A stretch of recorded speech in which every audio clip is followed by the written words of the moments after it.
বাজলো বিনা শত শত তন্ত্রে, অপার প্রেমের অনন্ত মন্ত্রে।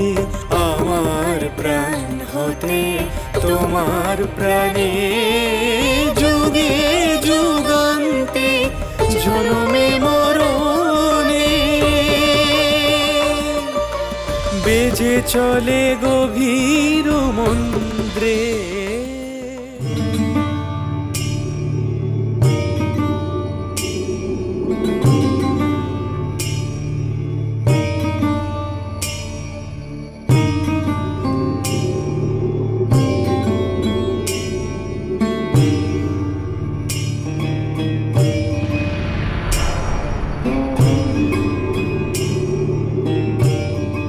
এমন করে সতীর দিকে তাকিয়ে থেকো না মহেশ্বর। আজ সে তোমার অনুরোধ ঠেলেই যাবে, তাকে দুর্বল করো না।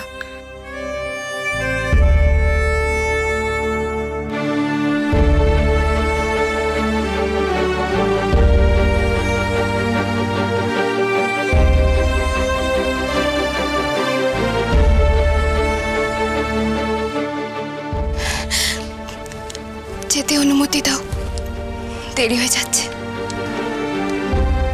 একটা কথা সত্যি করে বলো তো সতী, ওই যজ্ঞক্ষেত্রে তুমি কেন যেতে চাইছো? কেন নিজেকে এমন ভাবে কষ্ট দিতে চাইছো?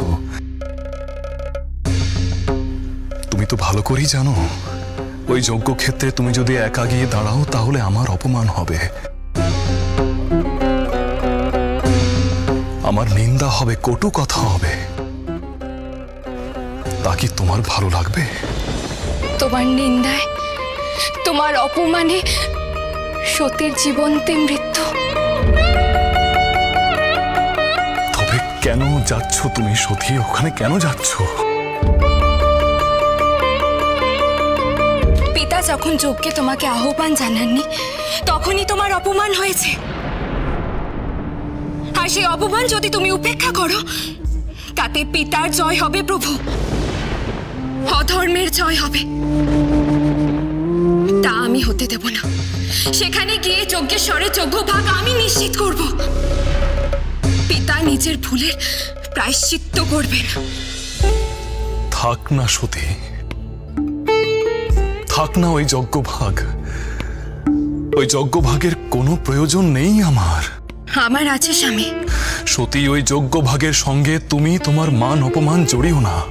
আমাকে যেতে হবে স্বামী, অনুমতি দাও। সতী, তুমি যেও না। আমাকে ছেড়ে তুমি চলে যেও না। তুমি আমার মান অপমান সবকিছু। মিনতি করছি তোমার কাছে, আমার কথা রাখো। মিনতি আমি তোমার কাছে করছি সতী, থাকো আমার কাছে, যেও না।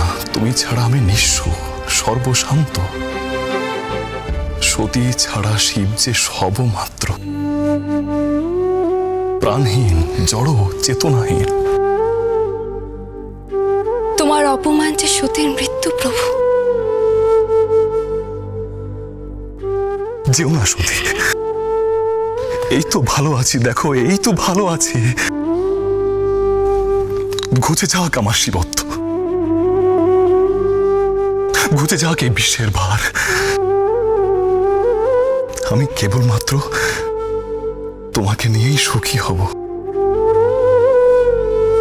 সতীর লোভ হয় এমন স্বার্থপর হতে,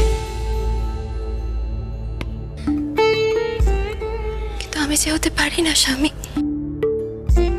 তুমি যে শুধু আমার নাও, তুমি গোটা জগতের। তোমার মান অপমান তোমার গায়ে না লাগলে আমার লাগে। সতীর হৃদয় বাজে মহেশ্বর, তোমার অপমান আমি সহ্য করতে পারি না। আমাকে যেতে দাও। আমাকে যেতেই হবে। আমাকে যেতে অনুমতি দাও স্বামী, অনুমতি দাও। বারে বারে তুমি আমাকে কথা দিয়েছিলে সতী,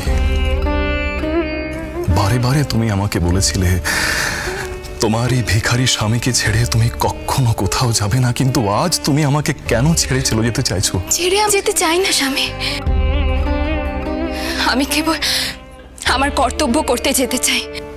সে কর্তব্যে যাবার প্রয়োজন নেই সতী, আমি বলছি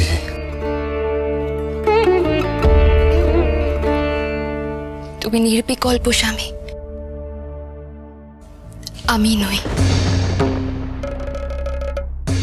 অনুমতি দাও। সতী, আমি তোমাকে কি করে অনুমতি দিতে পারি? তুমি কি আজকের গ্রহের অবস্থান জানো? জানো না? আজ কৈলাস ছেড়ে পশ্চিমের দিকে তোমার যাওয়া চলে না। গ্রহের অবস্থান অনুকূল না হলেও অনুমতি দাও। সতী, আজ জ্যেষ্ঠা নক্ষত্র, নবমী তিথি, তোমার ওদিকে যাওয়া চলে না। তোমার দৃষ্টিপাতে সমস্ত গ্রহের দুর্দৈব কেটে যাবে। যাবে না সতী, যাবে না। এভাবে তুমি আমাকে ছেড়ে চলে যেতে পারো না। আজ তোমার আমার বিচ্ছেদ অশুভ। বিচ্ছেদ আমাদের হবে না, কোনো যুগে না, কোনো কালে না। হবে সতী, আজ তুমি চলে গেলে হবে। আজ তুমি আমায় ছেড়ে চলে গেলে আমি তোমাকে আর দেখতে পাবো না। মহেশ্বর, আজ কোনো কিছুই আমাকে আটকাতে পারবে না। আমাকে অনুমতি দাও, আমি যাব। সতী,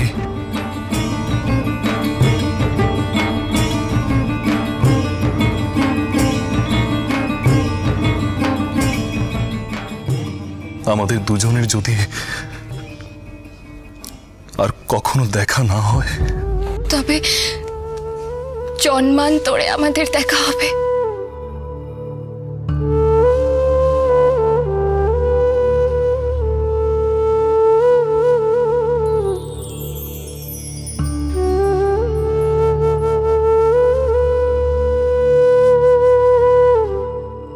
এত সহজে, এতটাই অক্লেশে তুমি এই ভয়ানক কথা উচ্চারণ করতে পারলে সতী? উত্তম, উত্তম। বেশ, তুমি যদি স্থির করেই থাকো যে তুমি আমার কোনো বাধা, কোনো নিষেধ শুনবে না, তাহলে আর কি, আর কিসের অপেক্ষা? মহেশ্বরের অনুমতিরই বা কি প্রয়োজন? তোমার অনুমতি ছাড়া যে সতী কোথাও যায় না মহেশ্বর। কি তার প্রয়োজন সতী? আর কিসের প্রয়োজন? তুমি তো জন্ম থেকেই স্বাধীনা। আমার আদেশের অপেক্ষা কিসের? তুমি নিজে যা স্থির করেছ তাই তো তুমি করবে। আমার মতো অমতের কি প্রয়োজন?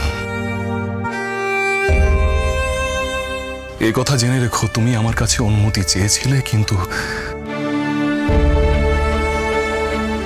তার মূল্য তুমি দিতে চাওনি। তুমি নিজের ইচ্ছেকে বজায় রাখতে বেশি উৎসাহী ছিলে, আমার কথাকে নয়। আমার নিন্দা শুনতেই বুঝি তোমার বেশি আগ্রহ।